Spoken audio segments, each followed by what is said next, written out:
We're going to talk more about that with Vanessa Neumann in London now, who is Juan Guaido's official representative in the United Kingdom. Vanessa, thank you for coming on with us today. Explain to us, when Juan Guaidó says there's no turning back now, what does he mean?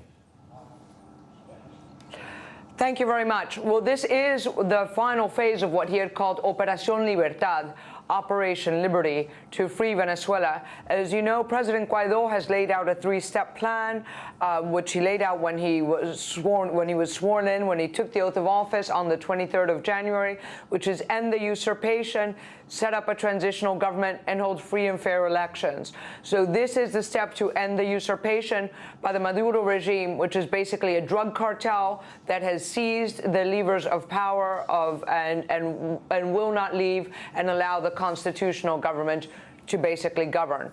So this is the final push for the end of the usurpation, and he has called and he has been building this with 3,100 centers of support around the country, and the march was supposed to be yesterday, but due to changing conditions, he decided to accelerate and do it today. Okay, I would point out to our viewers as well, and Vanessa, you refer to him as President Guaidó.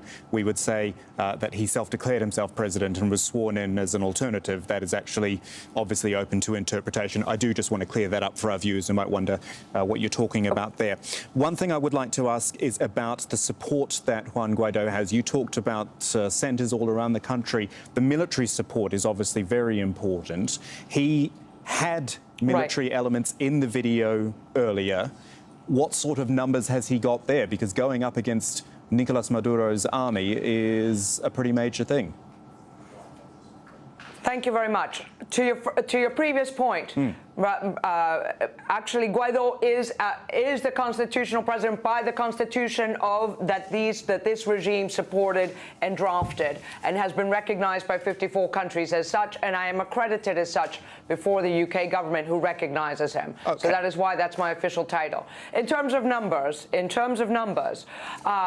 we know that the people and the military support him, and that you have vast numbers. We're expecting, probably an uprising, we'd hope over 1 million people. As I mentioned, there were 3,100 centers of command to support the massive march.